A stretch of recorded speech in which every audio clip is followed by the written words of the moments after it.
Assalamualaikum warahmatullahi wabarakatuh. Pada kesempatan kali ini, kami dari kelompok 8 akan mempresentasikan terkait PSAK 208, yaitu tentang kebijakan akuntansi, perubahan estimasi akuntansi, dan kesalahan. Baik, selanjutnya anggota kelompok kami, ada saya sendiri Alia Tulusna, ada Azatila Arifa, dan Naila Salsabila. Baik, selanjutnya saya akan menjelaskan terkait tujuan dari PSAK 208. PSAK ini bertujuan untuk mengatur pemilihan, perubahan kebijakan akuntansi, serta perlakuan akuntansi dan pengungkapan atas perubahan kebijakan akuntansi, perubahan estimasi akuntansi dan koreksi kesalahan, dengan tujuan meningkatkan relevansi, keandalan, dan daya banding laporan keuangan suatu entitas baik antar periode maupun dengan entitas lainnya. Terkait ruang lingkup ESAK ini diterapkan dalam pemilihan dan penerapan kebijakan akuntansi, pencatatan perubahan kebijakan, perubahan estimasi, dan koreksi kesalahan. Yang kedua, dampak pajak dari koreksi kesalahan periode sebelumnya dan penyesuaian retrospektif untuk perubahan kebijakan akuntansi dicatat dan diungkapkan sesuai pajak 212. Entitas menerapkan PSAK ini setelah tanggal 1 Januari 2011. Baik, selanjutnya definisi dari PSAK 208, yaitu yang pertama ada estimasi akuntansi adalah jumlah moneter yang dipengaruhi oleh ketidakpastian pengukuran. Yang kedua, itu ada kebijakan akuntansi adalah aturan dan metode yang digunakan untuk menyusun laporan keuangan. Yang ketiga ada kesalahan periode sebelumnya, adalah kesalahan laporan keuangan sebelumnya yang bisa dihindari dengan informasi yang tersedia. Selanjutnya ada penerapan retrospektif, adalah penerapan aturan baru pada transaksi sebelumnya seolah-olah aturannya sudah berlaku sejak dulu. Selanjutnya yaitu penerapan prospektif, yaitu adalah penerapan aturan baru untuk transaksi ke depan. Selanjutnya ada penyajian kembali retrospektif, adalah memperbaiki laporan keuangan lama seolah tidak terjadi kesalahan. Baik, selanjutnya ada kebijakan akuntansi, yaitu perubahan kebijakan hanya jika diwajibkan oleh PSAK baru dan yang kedua menghasilkan laporan keuangan yang lebih relevan dan andal. Selanjutnya, kebijakan ditetapkan berdasarkan PSAK yang secara spesifik mengatur suatu transaksi. Jika tidak ada PSAK khusus, maka manajemen dapat menggunakan pertimbangan untuk menghasilkan informasi yang lebih relevan dan andal. Penerapan retrospektif diterapkan, maka entitas harus menerapkan yang pertama yaitu penyesuaian saldo awal ekuitas, yang kedua laporan keuangan komparatif disajikan kembali seolah-olah kebijakan baru sudah diterapkan sebelumnya. Selanjutnya ada penerapan perubahan kebijakan akuntansi. Penerapan perubahan kebijakan akuntansi bergantung kepada yang pertama entitas mencatat perubahan kebijakan akuntansi akibat dari penerapan awal suatu PSAK sebagaimana yang diatur dalam ketentuan transisi dalam PSAK tersebut jika ada. Yang kedua, jika tidak ada ketentuan transisi atau perubahan kebijakan dilakukan secara sukarela, maka entitas dapat menerapkan perubahan tersebut secara retrospektif. Selanjutnya, penerapan retrospektif, yaitu suatu perubahan kebijakan akuntansi baru adalah koreksi pengakuan, pengukuran, transaksi, peristiwa, dan kondisi lain seolah-olah kebijakan tersebut telah diterapkan. Baik, untuk slide selanjutnya akan dijelaskan oleh teman saya. Saya, Nela Sasabila, akan melanjutkan presentasi kelompok kami. Pembahasan selanjutnya yaitu tentang keterbatasan penerapan retrospektif.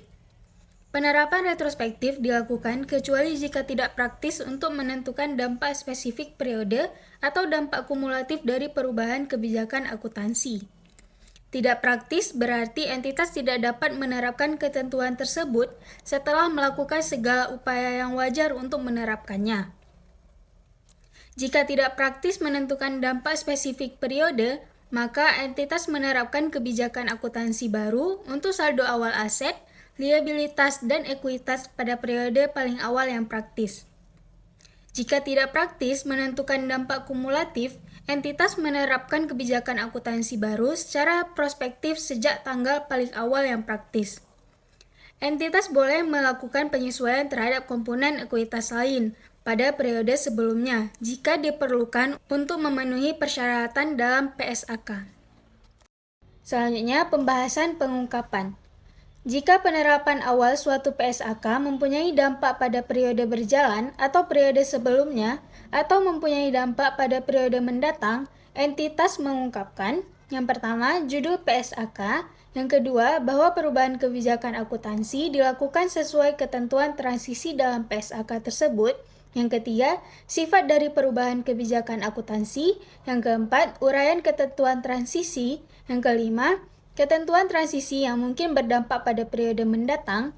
Yang keenam, untuk periode berjalan dan periode sebelumnya, entitas mengungkapkan jumlah penyesuaian untuk setiap pos laporan keuangan dan penyesuaian laba per saham dasar dan dilusian, jika berlaku.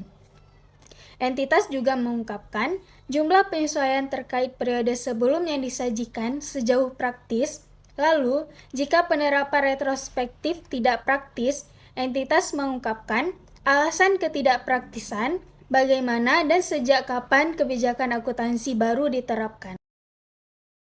Jika entitas mengubah kebijakan akuntansi secara sukarela, maka entitas mengungkapkan yang pertama, sifat perubahan kebijakan akuntansi, yang kedua, alasan mengapa penerapan kebijakan baru memberikan informasi yang lebih andal dan relevan, yang ketiga, untuk periode berjalan dan periode sebelumnya, sejauh praktis entitas mengungkapkan jumlah penyesuaian untuk setiap pos laporan keuangan dan penyesuaian laba per saham dasar dan dilusian jika relevan. Yang keempat, jumlah penyesuaian yang berkaitan dengan periode sebelum periode yang disajikan sejauh praktis.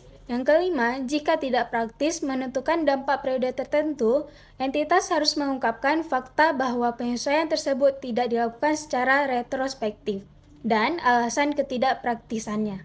Lalu, jika entitas belum menerapkan PSAK baru yang telah diterbitkan tetapi belum efektif, entitas mengungkapkan fakta bahwa entitas belum menerapkan PSAK baru tersebut, informasi relevan untuk menilai dampak penerapan PSAK baru pada periode pertama kali diterapkan, atau setidaknya entitas mengungkapkan judul PSAK baru, sifat perubahannya akan terjadi pada kebijakan akuntansi, tanggal efektif, dan dampak atau potensi dampak pada laporan keuangan.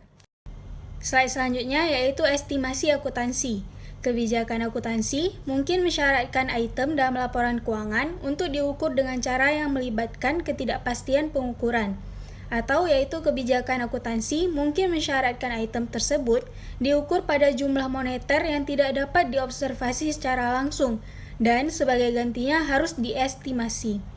Mengembangkan estimasi akuntansi melibatkan penggunaan pertimbangan atau asumsi berdasarkan informasi terkini yang tersedia dan andal. Contoh estimasi akuntansi termasuk penyisihan kerugian kredit ekspektasian yaitu PSAK 109, nilai realisasi neto persediaan yaitu PSAK 202, nilai wajar aset atau liabilitas yaitu PSAK 113, beban depresiasi aset tetap yaitu PSAK 216, dan provisi garansi yaitu PSAK 237. Entitas memakai teknik pengukuran dan input, misalnya teknik estimasi atau penilaian untuk menyusun estimasi tersebut. Istilah estimasi kadang dipakai untuk hal lain, misalnya hanya sebagai input, bukan estimasi akuntansi itu sendiri. Penggunaan estimasi itu hal yang wajar dan penting dalam laporan keuangan dan tidak mengurangi keandalannya. Sekian dari saya, selanjutnya akan dilanjutkan oleh rekan saya. Saya Zatila Arifa akan lanjutkan presentasi dari kelompok saya tentang selanjutnya ini ada tentang perubahan estimasi akuntansi. Nah, dalam PSAK 208, perubahan estimasi akuntansi diperlukan apabila terdapat perubahan keadaan, informasi baru, perkembangan baru, atau pengalaman tambahan yang menjadi dasar estimasi sebelumnya. Nah, perubahan estimasi tidak terkait dengan periode sebelumnya dan juga bukan koreksi daripada kesalahan. Perubahan input atau teknik pengukuran merupakan perubahan estimasi, kecuali jika berasal dari koreksi kesalahan. Dan perubahan dalam dasar pengukuran merupakan perubahan kebijakan akuntansi, bukan perubahan estimasi. Jika sulit dibedakan, maka perlakuannya sebagai perubahan estimasi. Oke, selanjutnya yaitu tentang penerapan perubahan estimasi. Dampak perubahan estimasi diakui secara prospektif dalam laba rugi pada beberapa poin, yaitu periode perubahan jika pengaruhnya hanya terjadi pada periode tersebut, atau periode perubahan dan periode mendatang jika pengaruhnya berlanjut. Jika perubahan estimasi mengakibatkan perubahan atas aset, liabilitas, atau pos ekuitas, maka jumlah tercatat pos terkait disesuaikan pada periode perubahan. Dan pengakuan prospektif diterapkan pada transaksi, peristiwa, dan juga kondisi lain sejak tanggal perubahan terjadi. Nah, contoh dari dampak perubahan estimasi itu sendiri yaitu perubahan penyisihan kerugian kredit ekspektasian, di mana nantinya akan berdampak hanya pada laba rugi periode berjalan. Lalu perubahan estimasi umur manfaat atau pola konsumsi manfaat ekonomik aset terdepresiasi yang nantinya akan berdampak pada laba rugi periode berjalan dan juga periode mendatang. Baik, selanjutnya kita bahas tentang pengungkapan perubahan estimasi. Entitas mengungkapkan sifat dan juga jumlah dampak perubahan estimasi yang mempengaruhi periode berjalan atau diperkirakan berdampak pada periode yang mendatang. Jika pengungkapan dampak periode mendatang tidak praktis, entitas harus mengungkapkan bahwa hal tersebut tidak dapat diestimasi. Nah, biasanya terdapat kesalahan dalam laporan keuangan. Kesalahan ini dapat terjadi dalam pengakuan, pengukuran, penyajian, atau pengungkapan. Laporan keuangan tidak sesuai dengan SAK apabila mengandung kesalahan material atau kesalahan tidak material yang disengaja. Lalu kesalahan periode berjalan dikoreksi sebelum laporan keuangan diselesaikan dan juga kesalahan material periode sebelumnya yang dikoreksi pada periode berikutnya melalui penyajian kembali komparatif sesuai dengan paragraf 42 sampai dengan 47. Nah, selanjutnya kita akan bahas tentang koreksi kesalahan periode sebelumnya. Kesalahan material dikoreksi secara retrospektif dengan yang pertama menyajikan kembali jumlah komparatif periode terpengaruh atau menyajikan kembali saldo awal aset, liabilitas, dan juga ekuitas periode paling awal yang disajikan. Lalu penyajian kembali retrospektif tidak dilakukan jika tidak praktis menentukan dampak spesifik periode atau dampak kumulatif kesalahan. Nah, ketidakpraktisan ini dalam penyajian kembali ini bentuknya yang pertama tidak praktis melakukan penyajian kembali apabila data periode sebelumnya tidak tersedia atau tidak dapat diciptakan kembali secara handal. Lalu estimasi periode sebelumnya harus mencerminkan keadaan pada saat terjadinya transaksi atau peristiwa tanpa menggunakan informasi yang muncul setelahnya. Dan yang terakhir, jika tidak dapat dibedakan antara informasi periode sebelumnya dan informasi dengan periode berjalan, maka penerapan retrospektif dianggap tidak praktis. Nah, yang terakhir tentang pengungkapan kesalahan, entitas akan mengungkapkan sifat kesalahan pada periode sebelumnya. Yang kedua, akan mengungkapkan jumlah koreksi untuk setiap periode sajian jika hal tersebut praktis. Yang ketiga, jumlah koreksi pada awal periode sajian paling awal. Yang keempat, alasan ketika penyajian kembali retrospektif tidak praktis. Nah, pengungkapan ini tidak perlu diulang pada laporan keuangan periode selanjutnya. Baik, selesai sudah presentasi dari kelompok kami. Kami dari kelompok 8, mohon maaf atas segala kekurangan. Terima kasih atas waktunya. Kami pamit undur diri. Wassalamualaikum warahmatullahi wabarakatuh.